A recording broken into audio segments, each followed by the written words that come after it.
हमको देख करके सामने वाले के चित्त में क्या उत्पन्न होता है, ये हमारी भावना दर्शाता है। सामने वाले के चित्त में हमको देख करके क्रोध उत्पन्न हो रहा है, काम उत्पन्न हो रहा है, लोभ उत्पन्न हो रहा है, ईर्ष्या उत्पन्न हो रही है, क्या उत्पन्न होता है? प्रेम उत्पन्न हो रहा है, मोह उत्पन्न हो रहा है, आदि आदि भाव उत्पन्न हो रहे हैं। तो उसमें हमारी स्थिति पता चलती है। हमको देखने से सामने वाले के चित्त में क्या प्रकट हुआ।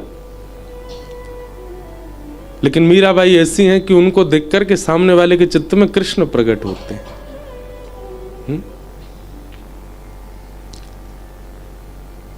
अपना औरा ऐसा बना लो, अपने भाव ऐसे बना लो, अपने रूप की आकृति ऐसी बना लो, अपनी बोली चाली ऐसी बना लो, अपना चलन चाल ऐसी बना लो कि आप जिसके सामने जाओ उसके चित्त में वृंदावन प्रकट हो, उसके चित्त में श्री राधा रमण प्रकट हो, उसके चित्त में श्री गिरधर गोपाल प्रकट हो।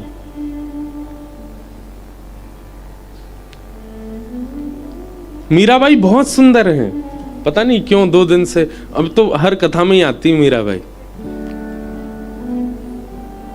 मीराबाई का स्वरूप बहुत सुंदर है, इतना सुंदर है, इतना सुंदर है कि कोटि कोटि रत्नों से कोई अगर न्योछावर करे तो भी कम है, इतनी सुंदर है मीराबाई। पर मीराबाई का रूप काम प्रकट नहीं करता किसी के भी चित्त में। मीराबाई को जो देख ले उसका काम नष्ट और हो जाता है, ऐसा स्वरूप। तो हमारा भजन, हमारी भक्ति, हमारी भावना हमारे मुख से छलकती है, दिखती है, प्रतिबिंबित होती है। हम किसको प्रकट कर रहे हैं सामने। अच्छा, एक और बात, आपके रूप को देख करके आप ही उसके चित्त में बस रहे हो, यह भी एक दोष है, यह भी एक अपराध है। आपको देख के श्याम सुंदर प्रकट हो, आपके भाव से श्री ठाकुर जी प्रकट हो, ये हमारी भक्ति का रूप होना चाहिए। तो वृंदावन में श्री कोकिल साईं, जिन्होंने सेवा मानसी में ऐसी चुनी जो लोगों के चित्त में ही नहीं आती, कि कहीं हमारी श्यामाजू, कहीं हमारी प्रियाजू, कहीं हमारी जानकी जी कभी विरह में चली जाएं तो उनके विरह को कम करने की सेवा, उनको विरह ना हो ऐसी सेवा। ठाकुर जी को कष्ट नहीं होता, ठाकुर जी को विषाद संसार के कभी परेशान नहीं करते, लेकिन भक्त की भावना है, वो फिर भी ये चिंतन करता है कि शायद कहीं कोई पीड़ा उनके चित्त में हो ना। अयोध्या के एक संत थे, बहुत ध्यान से सुनना। अयोध्या के एक संत थे, उनका एक नियम था, बहुत ध्यान से सुनिएगा, कि वो प्रत्यक्ष अपने ठाकुर जी की सेवा तो करते ही थे, परंतु उसके अलावा अयोध्या के छोटे छोटे बालकों को ले आते और छोटे छोटे बालकों को पीरी धोती पहना करके, बढ़िया पटका पहना के, इत्र आदि लगा के और पत्रावली का श्रृंगार करके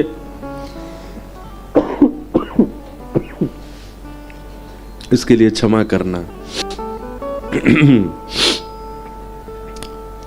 कभी कभी ना कोई बहुत ज्यादा सुंदर होता है ना, तो उसको ढिटोना रख दिया जाता है। ऐसे जब ठाकुर जी को लगा, साईं को लगी आंगन में कथा होगी, बहुत जोर की होएगी, इतना सुंदर मंच बनोए, ऐसे सुंदर सब संगीतकार बैठे हैं, वृंदावन के सर्वश्रेष्ठ आचार्य ब्राह्मणों के साथ बैठ करके भागवत जी का पाठ कर रहे हैं, और जे लाला कथा सुना रहा है, तूने एक ढिटोना तो लगाओ, उसको गले में लगाए दियो है नजर नहीं लगे पूरे उत्सव को।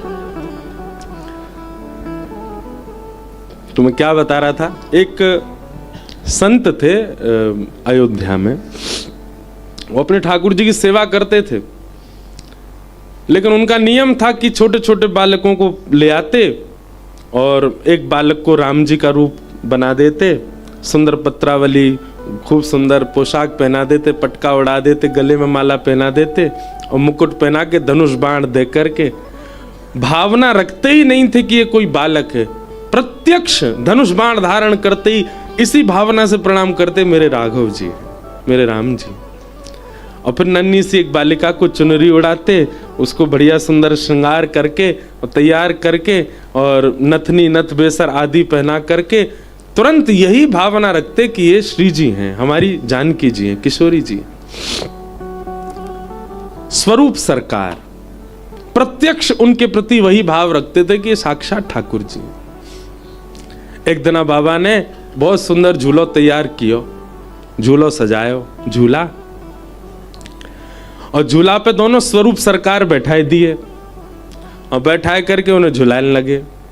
अच्छा, एक हाथ से झुलाते जाएं, पद गाते जाएं, और कछु रसिक जन और उनको बैठा देते कि इनको देखते रहो, निहारते रहो, साक्षात सिया राम जी हैं, यही भावना रखी हो। और बीच बीच में दौड़ के जाते, रसोई में कुछ सामग्री बनाने लग जाते। अब स्वरूप सरकार थक जाएंगे तो कुछ पवाऊंगा उन्हें। लेकिन आज झूला झुलावे में उनको इतना सुख मिलो, इतना सुख मिलो, इतना सुख मिलो कि समय से अधिक समय है गयो। आधा घंटा 1 घंटा झूला झुलाना, आज झुलाते ही जा रहे हैं। इतना आनंद आ रहा हो कि झूलते रहो ठाकुर जी। झूलते झूलते जो बेचारे स्वरूप सरकार है का वो थक गए। अब जानकी जी जो ही कहीं किशोरी जी, वे तो बड़ी भोरी भारी बेचारी थक गई, फिर भी बैठी। लेकिन राम जी जो बने थे लाला, वो बड़े चंचल। उन्होंने कि बाबा रोक दो, अब थक गए हम। वो नहीं नहीं बैठे रहो, बढ़िया लग रहे हो दोनों, और मुंह को देखने में बहुत सुख मिल रहा, झूलते रहो। झुलाते गए। थोड़ी देर में वो राम जी जो थे बेचारे खींच गए। तुम रोक रहे हो कि नहीं रोक रहे? बोले मैं ना रोक रहा हूं, हम तो झुलाएंगे। और झुलाते झुलाते झुलाते सोई राम जी जो थे वो झूला पे से कूद गए चलते हुए में से। बेचारे ने गिर गए तो फिर उनके नेत्र सजल है गए। राम जी को गोद में पकड़ लो, लेकिन वो बालक इतनो खींच गयो, निकर के गोद में तो भागो। बोले दूर हटो मोते, और जे पकड़ो अपनो मुकुट, ये लो अपने धनुष बाण, सबरी सामग्री उतार उतार के फेंक लो, मुँह ना बननो।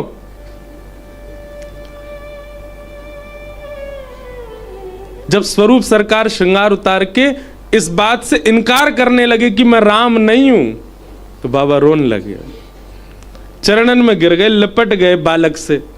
ऐसा मत कहो, ऐसा मत कहो, आपको मेरी सौगंध है, ये बात दोबारा, मेरे मन में भावना आती नहीं है कि आप बालक हो, आप क्यों कह रहे हो? बोले ना मैं राम ना हूं, कल ते मैं ना आऊंगा, कोई और बालक ढूंढ लो। चरणन में गिर गए। बोले आप ऐसे मत बोलो, आप ही मेरे राघव हो, आप ही मेरे साक्षात राम हो, आप ही मेरे प्रभु हो, आप ही मेरे इष्ट हो, ऐसा मत कहो। जानकी जी बेचारी चुपचाप झूली रही है। वो सीधी कोई भोले भाले बालक हो मैं कही, लेकिन राम जी नहीं माने, जोर जोर से अपना मोह मिटाने लगे, सबरी पत्रावली छुड़ाने लगे। तो बाबा को बोले नहीं मानोगे? वो ना मानूंगा। नहीं मानोगे? ना मानूंगा। वो ठीक है मत मानू, मैं कुआं में कूद रहा हूं। तो वहीं पास में कुआं था और बाबा जाके वह कुआं में कूदे ही गए, और कुआं में पानी था ही नहीं, थोड़ा कम था, नीचे कूद गए, गिर गए, और नीचे गिर के रोने लगे। बोले तुम मत मानो मेरी बात। ऊपर से वो बालक बेचारे घबरा गए। तो राम जी ऊपर से देखने लगे, अरे बाबा तू कूद काहे गयो, तू ऊपर आ जा, अरे बाबा तेने ये काहे कियो। जब तक राम जी देख रहे थे तब तक बाबा नहीं मैं नहीं आऊंगा, आप अपनी जिद करो, फेंक दो मुकुट उतार के, धनुष बाण तोड़ दो, बार बार कहो मैं राम नहीं हूं, मैं तो यहीं प्राण त्यागूंगा अपने। इतने में ही झूला झूलते झूलते धीमे हो गए तो जानकी जी उतरी, और जैसी जानकी जी दौड़ के आई और उनने जैसे ही कुआं में झांक करके नीचे देखी, बोले बाबा। बस बाबा शब्द सुनते ही वो महाराज जी इतने व्याकुल हो गए। बोले अरे जानकी जी आप मत देखो नीचे, ये बहुत गहरा है, या की गहराई बहुत है, आप डर जाओगी, हमारी श्री जी डर जाएंगी, आप मत झांको नीचे, बाबा ऊपर आ जाओ। हाँ मैं आ रहा हूं, तुरंत आ रहा हूं, अभी आ रहा हूं ऊपर, आप नीचे मत झांको। तुरंत बाबा कोई रस्सी वस्सी पकड़ करके ऊपर पहुंच गए, और ऊपर जाकर के श्री जानकी जी को हृदय से लगा के खूब रोए। आज मेरे इस कृत्य की वजह से जी राम जी तो इन पर कछु कछु यो लगे, कन्हैया को असर आ गो है, ज्यादा खींचन लग गए। पर मेरी जानकी जी आप डर तो नहीं गए, आप मत झांके करो नीचे ऐसे, कहीं आपको भय लग गया हो तो, डर लग गया हो तो फिर कैसे करूंगा। दूर बैठे सब अयोध्या के संत जन उनको दंडवत करते, प्रणाम करते, कहते बोले इनकी भावना देखो, ये साक्षात स्वरूप के प्रति ऐसा व्यवहार करते हैं जैसे मानो साक्षात सिया राम जी हैं। सब उनको वंदन करते, सब नमन करते।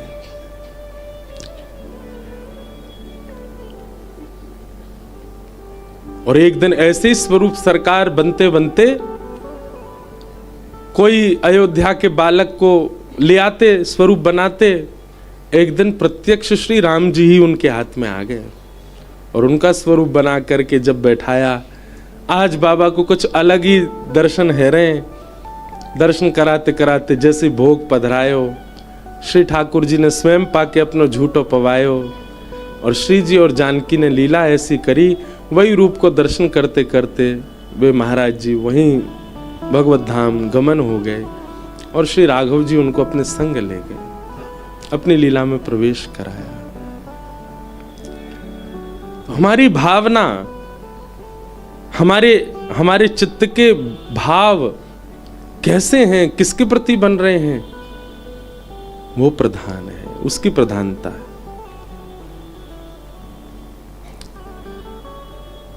तो साईं के आंगन की ये कथा अद्भुत है। हमारे कोकिल साईं अपने मनस्थ भाव में, मानसी भाव में श्री जानकी जी को विरह ना हो, इस भावना से कोकिल बन के जाते थे। ऐसे पूज्य श्री साईं को हम बारंबार, हमारे सिंधी समाज में संतों को साईं कहते हैं, इसलिए बार बार साईं शब्द का प्रयोग होता है। ऐसे पूज्य साईं को हम प्रणाम करते हैं। उनके आंगन में अपनी वाणी पवित्र करने का यह अवसर मिल रहा है। प्रथम दिवस की कथा कल महात्म्य से प्रारंभ हुई, अब प्रथम स्कंद से हम लोग कथा क्रम में प्रवेश करें। बोलो वृंदावन बिहारी लाल।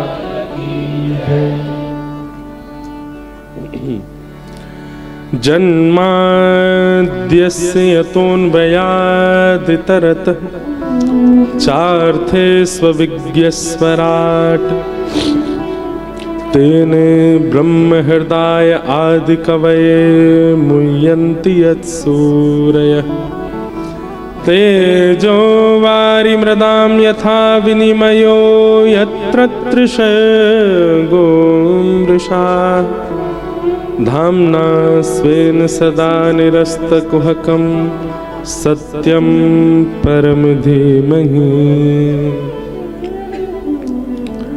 भागवत जी का प्रथम श्लोक है, जन्माद्यस्य यतोऽन्वयादितरतः।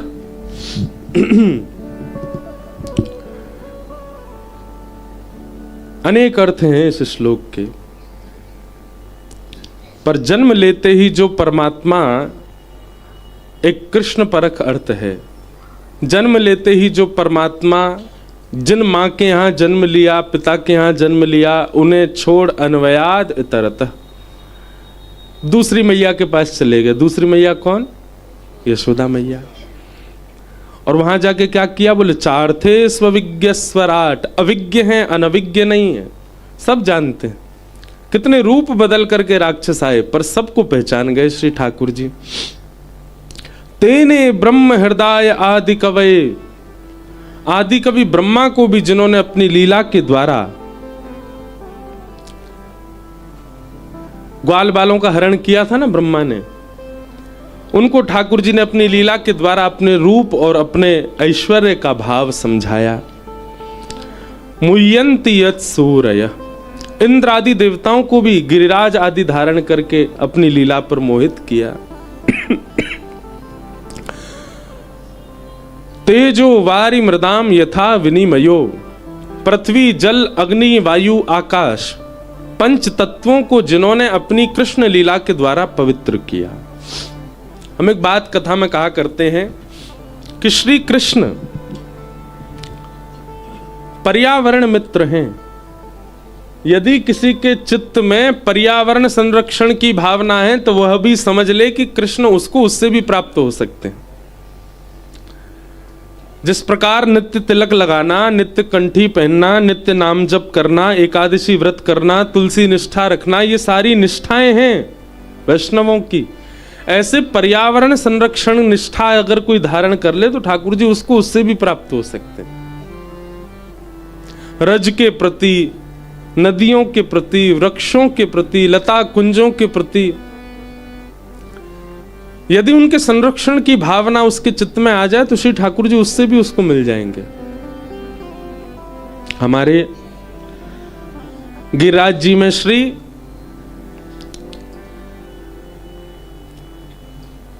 गया प्रसाद महाराज जी, पंडित जी महाराज, रज की सेवा में पूरा जीवन व्यतीत किया उन्होंने। सोहनी करते थे और उस सोहिनी की कृपा से ही, रज की सेवा की कृपा से ही श्री ठाकुर जी उनको प्राप्त हो गए। स्वामी श्री हरदास जी महाराज सब प्रधान है पर उन सबसे भी ज्यादा कुंज, इसलिए अपने ठाकुर जी को नाम ही धर दियो कुंज बिहारी। कौन? कुंज बिहारी। लता कुंज द्रुम विल्व आदि इन सब के प्रति बड़ी भावना थी उनकी। हमारे श्री, मैं तो कहूं कथान में कि श्री ठाकुर जी को नाम बांके बिहारी तो बाद में हम लोगों ने धर दियो, मूल नाम तो श्री ठाकुर जी को कुंज बिहारी है, जो कुंज में निवास करें, सदा कुंजों में बैठे रहें, ऐसे श्री कुंज बिहारी लाल। तो कुंजों की सेवा से स्वामी श्री हरदास जी को ठाकुर जी प्राप्त हो गए। रज की सेवा से पंडित श्री गया प्रसाद जी महाराज को ठाकुर जी प्राप्त हो गए। यमुना जी की सेवा से रसखान को ठाकुर जी प्राप्त हुए। यमुना जी की खूब सेवा करते, यमुना जी में बैठे रहते। गिरिराज जी की सेवा से, पर्वत की सेवा से अष्ट सखाओं को श्रीनाथ जी प्राप्त हो गए।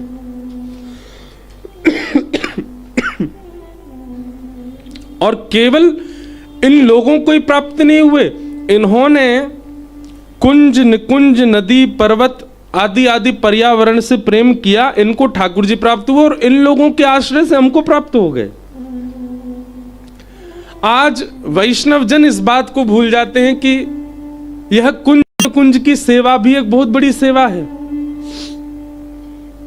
हमारी माने तो एक परिक्रमा महीना में एक बार ऐसी करे करो, पूरे वृंदावन में केवल इसी दृष्टि से घूमो कि कहीं भी अगर परिक्रमा मार्ग में आपको कुछ ऐसा लगे कि जो नहीं होना चाहिए, शुद्ध नहीं है, अपवित्र वस्तु कुछ पड़ी है, कुछ ऐसा, तो उसी भाव से लगाओ, सब इकट्ठे करो, पूरी मार्जन परिक्रमा करो वृंदावन की।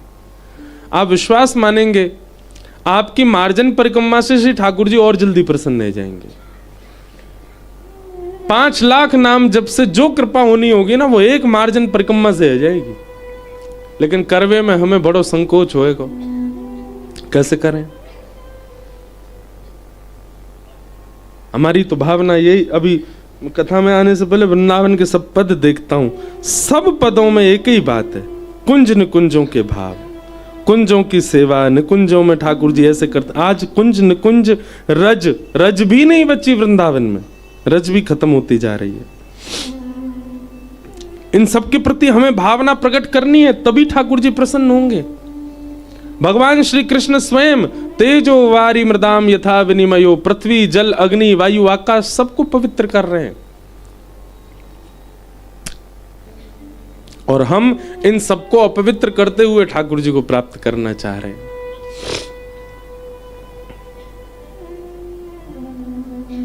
वृंदावन, जिस भूमि में आप इतना आना चाहते हैं, उसका नाम ही वन है, पर वह भी वन नहीं बचा। अब हमें चिंता करनी चाहिए इस बात की।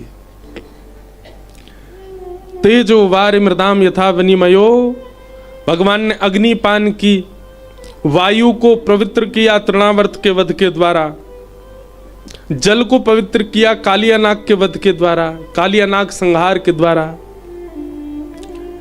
आकाश को पवित्र किया महाराज के द्वारा, पृथ्वी को पवित्र किया मृदभक्षण लीला के द्वारा। इस प्रकार श्री कृष्ण ने पंच तत्वों को पवित्र किया कृष्ण लीला में। और तेजो वारि मृदाम यथा विनिमयो यत्र सर्गो मृषा। 3 स्थानों की लीला प्रमुख है, व्रज, द्वारिका और हस्तिनापुर। धामना स्वेन सदा निरस्त कुहकम सत्यम परम धीमहि। अपने धाम जाने से पूर्व, स्वधाम जाने से पूर्व जिन्होंने उद्धव को ज्ञान उपदेश किया, ऐसे परम सत्य श्री कृष्ण को हम बारंबार प्रणाम करते हैं।